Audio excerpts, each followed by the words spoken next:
In the deadliest day of cavern making a plunge, Australia, 4 relatives went on a cavern jumping experience. However, just a single returned. This is the lethal breakdown of the shaft.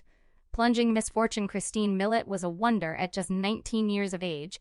She had in a real sense been jumping for almost 15 years. As per her dad, he was an expert jumper in Australia and brought his children up in the water plunging. Christine, Stephen, and Glenn were real scuba plunging specialists. In the spring of 1973, they had each accomplished the most noteworthy scuba capability accessible, and Christine was the ongoing New South Ridges champion in scuba.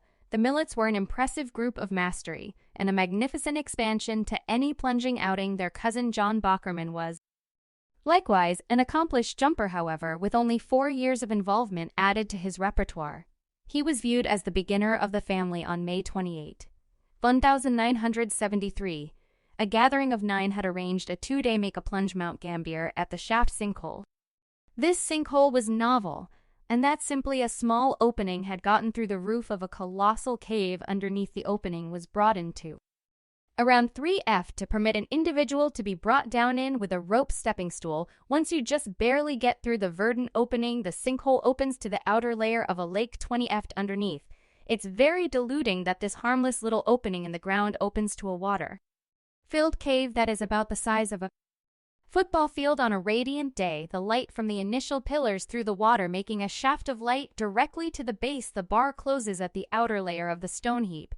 120 feet underneath this heap of rocks was a gathering of rocks dropped in by the land proprietors trying to fill this opening in their field after a huge number of stones were dropped in. They understood the genuine limitlessness of the sinkhole underneath this heap of rocks, and the shaft of light from above are the middle anchors of the cavern jumpers would constantly utilize. The light from the entry is the North Star to situate them inside this intriguing jumping objective. As long as you avoided the 2 passages that pressed off each side of the cavern, you could see the opening above, whether it was radiant or shady. On the very first moment of their plunge, that gathering of 9 individuals from the South Pacific Plunging Club of New South Ribs got in contact, starting from the entrance to the highest point of the stone heap. This would be the main line they set that day. 8 jumpers investigated around the primary cave, making it most of the way around the room. Before they finished for the day, the 10th-day jumper remained at the surface to oversee supplies and well-being. Robert Smith. I was the leader of the plunging club and had been in the shaft in excess of multiple times. He was all right with the chamber.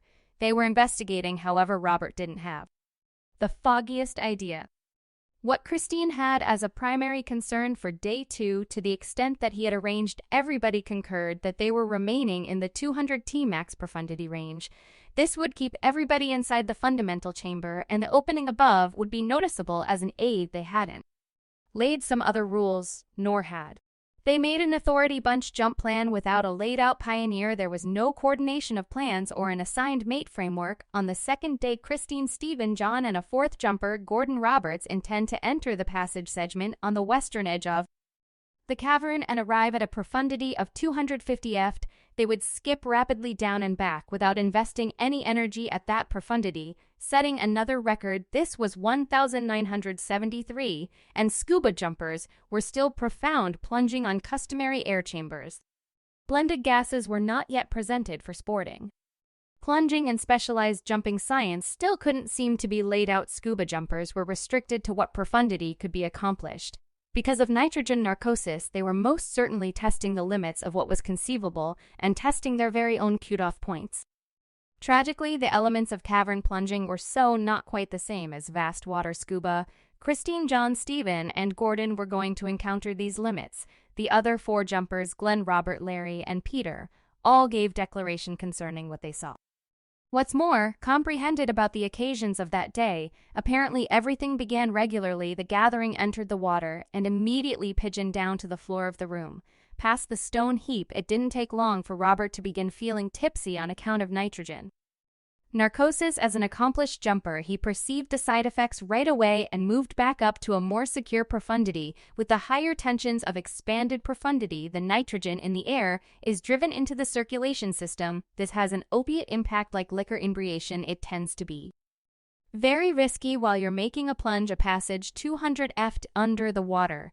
Subsequent to moving around a little, Glenn had seen his time was almost up. He was simply behind his sister, and the others he connected his hand to tap her shoulder, telling her that time was about up not long before he reached her back. She jumped forward with the others over the edge at the edge of the room. The edge dropped off into the passage section. However, Glenn wasn't excessively stressed. He figured they were getting a brief glance then, at that point, would head up, as well as the singular jumpers followed their arrangements. A few advanced up towards the surface, a couple of making decompression stops en route prior to surfacing individually. They sprung up at the surface, yet there were just 4 of them over a time of a moment, or somewhere in the vicinity, which immediately became disturbing. They had all begun with a similar measure of air, and time was up. A couple of the jumpers returned down to check whether they could find the others in any event. Wandering down over the edge at the main thing that was found was Steven's cam Sarah. Furthermore, spotlight sitting on the base, it was what was happening that just couldn't be valid. They trusted that there was a pocket of caught air or some way that they might in any case be alive. What occurred down in that burrow when Christine and the others came to the edge looming over the void, they stopped briefly to assemble their course. She realized that she should be fast, get down and back with an insignificant measure of time at this profundity. Breathing typical air at this profundity was hazardous, and she realized it regardless of whether she began to feel the principal tendencies of nitrogen narcosis. She was aware of how to deal with this shortage. She intended to remain fixed on the errand and keep breathing sluggish, and estimated at the objective profundity. The air is packed so every breath utilizes multiple times more air than when relaxed. At the surface, regardless of whether things went impeccably, her air supply would be gone in only minutes. She was with her sibling and cousin, so as a gathering, she realized they had the skill to accomplish the 250 after profundity record. They were seen diving into the profundities of the passage beginning around 200. To get to a profundity of 250, they would need to go more than 300 direct feet down the consistently restricting passage to get to that profundity. As they moved along, every individual would have been encountering an alternate degree of fear. Their air was getting perilously low. Furthermore, narcosis was logical being felt, yet neither of these issues was the genuine restricting component. It was the sediment. This wasn't something that they had insight with. 4 die in such a little space upset the long settled residue into a craze of tufts of sand that would require hours or even days to settle. The silting decreased perceivability to under a manageable distance. This was the lethal core without rules set. How might you know how to get out? Christine checked her air and understood that she wouldn't come to 255th. Turning around was not close to as simple as it sounds. Subsequent to swimming back through the haze of residue, there was no real way to know precisely which bearing would lead her back to the stone heap and the sparkle of the roof opening there. On a shady day, the passage would have no perspective on the primary entrance opening she connected before her, yet ran into rock developments that might have been the mass of the entry or simply a stone on the floor. It was basically impossible to situate herself. Now that silting had filled the whole passage, her oxygen was running hazardously low, and she realized that successfully returning to the surface would scarcely be conceivable on the off chance that she found the exit plan. Promptly, in a frantic endeavor to find the course of the section, she shot up toward the roof to clear the silted base. Gordon was doing the identical thing, and they were seen down in the passage, swimming to the roof of the entry. Their electric lamps were madly clearing all over, then to and fro, attempting to see any sign that would lead them in the correct heading. There were lopsided rocks sticking out and down from the upper limit, so no straightforward smooth stone to float along towards the upper piece of the entry. Christine and Gordon didn't have any acquaintance with it yet. They were caught in a bogus vault over this piece of the passage. Once they were inside, they each twirled around and felt along the stones, searching for the way up. Envision quickly feeling the roof and walls of rock surrounding you. However, finding no chance to get out. All of this frenzy, totally dazed by obscure sandy water all over right now.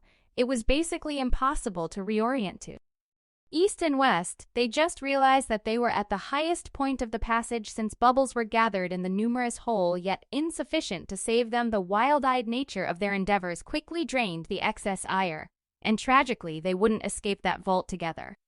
They ran out of air, became hypoxic, and in the long run sank down to the entry floor. During this time, John was seen rapidly swimming with reason farther down the incorrect way. Inside the passage, he was possible experiencing nitrogen narcosis as he swam further into the chasm. Stephen had turned around too, however he was in front of Christine and Gordon. He also was running out of air and battled to situate himself with no rope to direct through the misty waters. He was subsequently found with his lightness vest swelled. This would have been a last trench crisis strategy to get himself to the surface when his air was gone. Sadly, he was up to speed with an offshoot of rocks and never came to the surface, notwithstanding a thorough hunt by the enduring jumpers and police. It required over 11 months to find and recuperate the 4 lost jumpers. It was genuinely difficult to understand that probably all that prepared scuba jumpers could lose their lives in a sinkhole after this unfortunate day. New principles started to be laid out explicitly for cave plunging. The genuine contrasts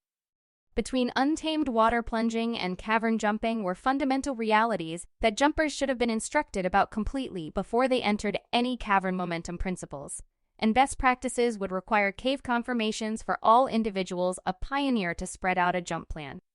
Jumpers matched with a mate. Well-being jumpers at profundity spans additional tanks along the arrangement. Plunge utilization of blended gas to diminish nitrogen narcosis and rules to be laid preceding new investigation or record endeavors. A lot of this was laid out after their terrible misfortune, and halfway in light of it, the hazardous side interest of cavern plunging again guaranteed more lives in a surprising snapshot of misfortune.